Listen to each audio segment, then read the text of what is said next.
Hi everyone, so today we have an analysis of the congressional race, the 9th congressional district actually in the state of North Carolina. So the 9th congressional district in the state of North Carolina, the 13th in North Carolina, Nebraska's 2nd district, and New Jersey's 3rd congressional district. So very interesting race in this particular race.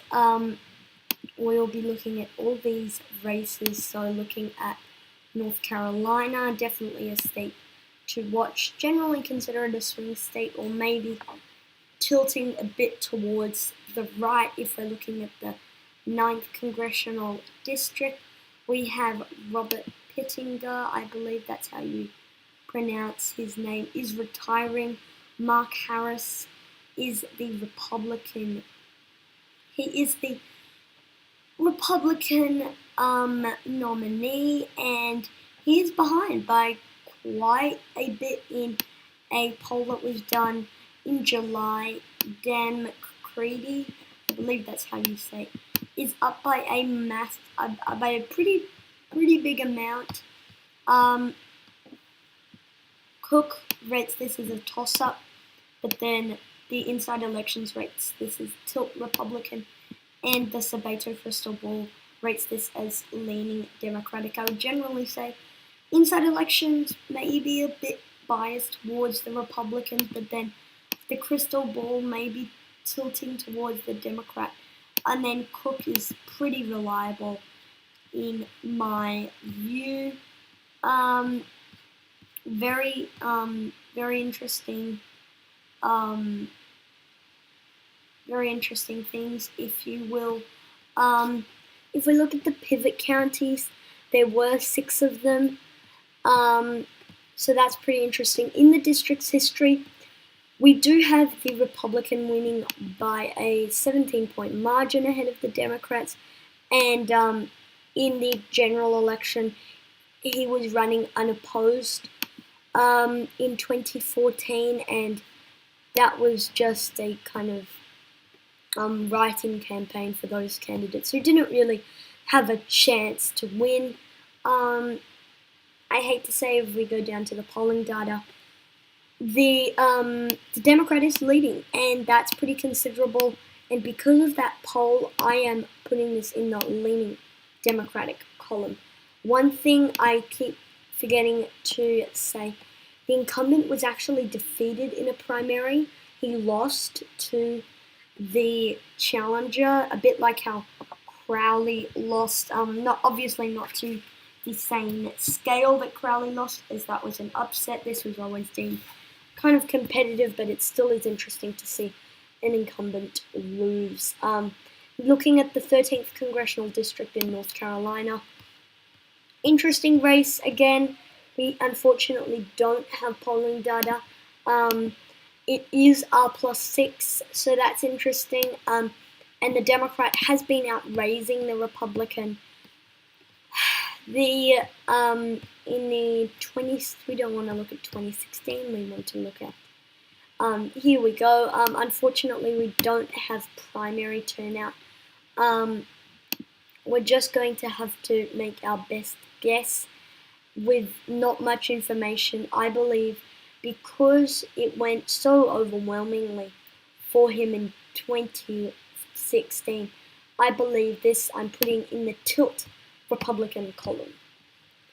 So we're done with the North Carolina race. Now we're looking at Nebraska. So Nebraska, very interesting. Don Bacon is someone who was elected back in 2016. He does have a super PAC. The Democrat does not. Kara Eastman is a progressive. I'm not sure if she was endorsed by Our Revolution Justice Democrats and those sort of groups. If we look at endorsements, not too many. If we go ahead and look at the state of Nebraska endorsements for who are we looking at? Even Kara Eastman. Kara Eastman. If we look at the endorsements, I don't believe I'm actually spelling her name right, which is pretty embarrassing. For me, Kara Eastman, if we look, Kara Eastman, there we go.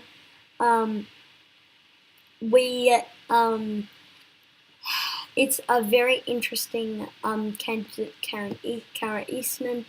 If we look at the endorsements, national organizations, that we can see the Human Rights Pack, the PCCC, Common Defense, not really notable figures. Here we go. She was endorsed by the Justice Democrats, which is an important one. If we can find it, she might be endorsed by Our Revolution, which would be important. She was endorsed by Democracy for America, the Working Families Party, Blue America, important, very important organizations there. If we look at the Nebraska 2nd, primary turnout, very positive for the Democrats in the primary turnout. Overall, I think this race is going to come right down to the wire, but I do believe that Nebraska will flip. This is not really working. I believe that Nebraska will flip to the party, the Democratic Party, the Progressive Party, and it will flip, which is going to be something major that the Progressives will capitalize on. Next, we're looking at New Jersey, where we have Andrew Kim versus Tom MacArthur. Interesting race. The most reliable poll, this Monmouth poll, that was not done by a biased organization. The biased organization in this sense is the DCCC, which of course has this done in the favor for the Democrats. The Monmouth poll definitely putting a lot more weight into 45% for Kim, 44% for MacArthur, even though the DCCC poll has a smaller margin of error and has a bigger sample size. This was done in favor of the Democrats, and I am trusting the Monmouth poll a lot bigger, a lot more, if you will.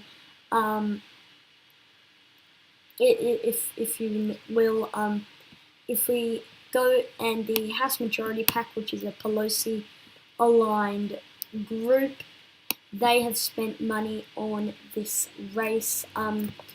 Overall, I think this New Jersey race going to be very, very closely watched. The New Jersey's 3rd congressional district is going to come right down to the wire, but I do believe that Tom MacArthur, despite the polls, will narrowly, ever so narrowly, retain his seat in the US House of Representatives.